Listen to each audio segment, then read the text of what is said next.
जय जगन्नाथ। आयुर संजीवनी परिवार में आप लोग का स्वागत है। मैं डॉक्टर परेश कुमार महापात्र। अतीत में मैंने इसी चैनल के माध्यम से बहुत सारा बीमारी का वीडियो दिया हूँ। आप लोग ने देखा है, उसको पसंद किया है, अच्छे कमेंट भी दिया है, वो बहुत इंस्पायर करता है। आगे ऐसे ही आपसे उम्मीद है। वीडियो को स्किप ना करते हुए आखिर तक बने रहेंगे ताकि मैं जो बताना चाहता हूँ वो आप समझ पाएंगे।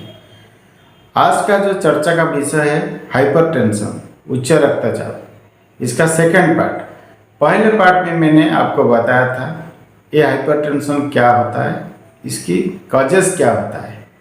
दूसरी पार्ट में आज हम चर्चा करूँगा हाइपरटेंशन होने से हमको कैसे पता चलेगा, इसका क्या क्या सिम्टम है और कैसे हम इस बीमारी से अपने को बचा पाएंगे।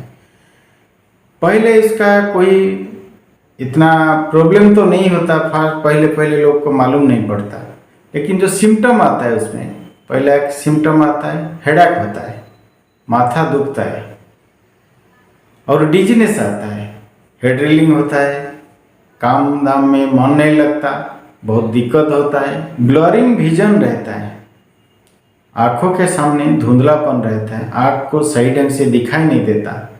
ज़्यादा दिन तक हाइपरटेंशन रहने से आँखों का ब्लड वेसल नष्ट होने का खतरा रहता है, किसी किसी को ब्लाइंडनेस होने का चांसेस भी है, फैटिग रहता है, टायर्डनेस रहता है। और इसके अगर हाइपरटेंशन ज़्यादा दिन तक रहा, खून का सप्लाई में शरीर को दिक्कत पैदा होता है, चेस्ट पेन रहता है, शरीर को सही ढंग से खून सप्लाई ना होने की वजह से दूसरे अंगों को बीमारी होने का खतरा रहता है, हार्ट प्रॉपर फंक्शन नहीं कर पाता और लंग्स भी अपना काम सही ढंग से नहीं कर पाता।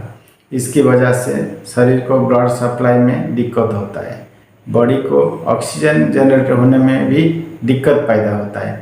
इसी की वजह से बहुत सारा आदमी को बीच बीच में चेस्ट पेन होता है, वो थोड़ी देर तक रहता है फिर चला जाता है, स्ट्रेस ज़्यादातर रहता है और शॉर्टनेस ऑफ ब्रीथिंग रहता है, सांस लेने में छोड़ने में उनको दिक्कत होता है, सांस प्रश्वास में ये शॉर्टनेस ऑफ ब्रीथिंग होता है। ये एक ब्लड हाइपरटेंशन का साइन है। इसके साथ ही साथ वो कन्फ्यूजन बहुत रहता है, मॉर्निंग सिकनेस रहता है, इसके साथ किसी किसी को कोरोनरी आर्टरी डिजीज होने का चांसेस है और दूसरी जो बीमारी है उसकी वजह से भी हाइपरटेंशन होता है।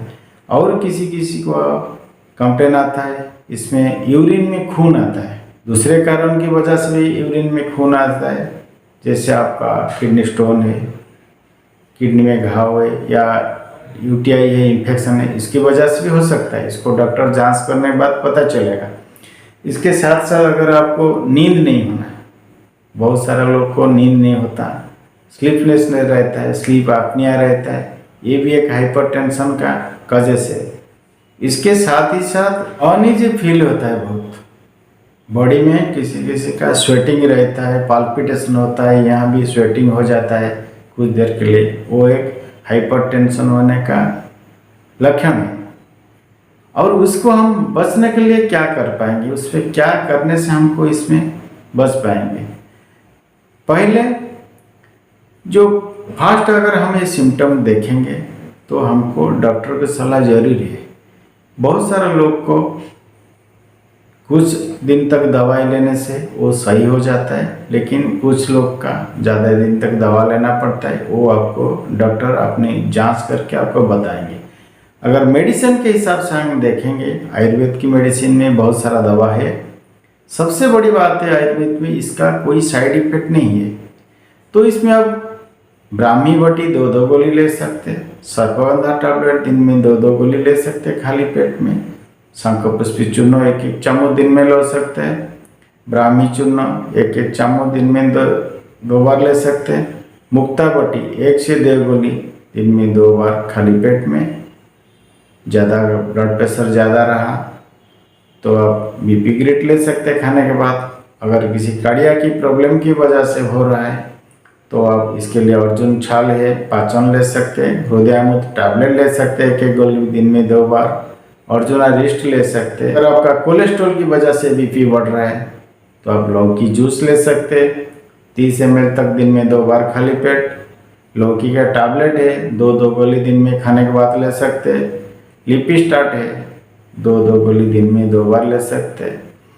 अर्जुनारिस्ट 3 चम्मच दिन में 2 बार ले सकते हैं। ज़्यादा कोलेस्ट्रॉल बढ़ी तो लिपिडम आप ले सकते हैं दिन में 2 बार, 2 कैप्सूल दिन में 2 बार। अगर आप नींद नहीं होता है हाइपरटेंशन की वजह से, आप मेधावटी 1 गोली दिन में 2 बार लीजिए। सारस्वतारिस्ट अगर आपको शुगर नहीं है तो 3 चम्मच दिन में 2 बार खाने के बाद लीजिए। इसमें आप हाइपरटेंशन से छुटकारा पाइए। कुछ दिन तक का दवा लीजिए, उसके साथ साथ आपका जो खान पान लाइफस्टाइल इसको ठीक करने से इस बीमारी से आप छुटकारा पाइए। खाने में आप ज़्यादातर तले हुए चीज़, मिर्च मसाला, junk food, fast food, salty food, gravy, spices, extra non veg, alcohol, tobacco, जितना तरह का नशा है उससे दूर रहिए। ये बहुत फायदेमंद है। जितना हो सके साग सब्जी, फ्रूट, जितना ग्रीन वेजिटेबल आता है, जूस आता है, फ्रूट खाइए, दूध खाइए, ये सब आपको फायदेमंद है। और लाइफस्टाइल में आप कुछ एक्सरसाइज कीजिए, सुबह से आप मॉर्निंग वॉक कीजिए, योगा प्राणायाम कीजिए। योगा प्राणायाम में आप अनुलोम विलोम, कपालभाति, भ्रामरी, उद्गीति, शवासन, ये सब आपके लिए फायदेमंद है। जिसका बीपी बहुत ज़्यादा हाई है वो कपालभाति आहिस्ता आहिस्ता करेगा।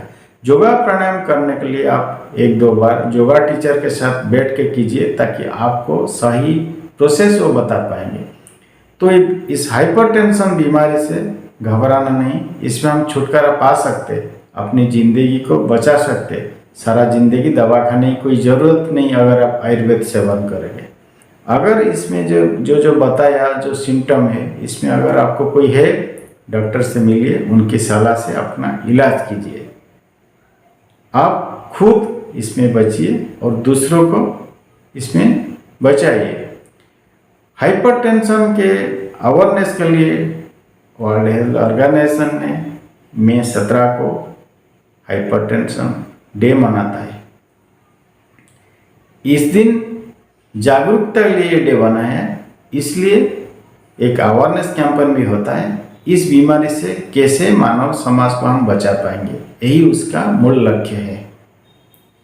आगे मैं इस चैनल के माध्यम से दूसरा बीमारी का वीडियो भी अपलोड करूंगा। कुछ मेडिसिन के बारे में डिटेल बताऊंगा, कुछ हर्बल ड्रग के औषधीय गुण के बारे में भी बताऊंगा। अगर आपने इस चैनल में नया है और ये आपको अच्छा लगता है तो आप इसको सब्सक्राइब कीजिए, लाइक कीजिए, अपने दोस्त लोग को शेयर कीजिए। सब्सक्राइब करने के बाद बेल आइकन जरूर क्लिक करना ताकि आने वाली वीडियो का नोटिफिकेशन आपको जरूर मिले। थैंक यू, धन्यवाद।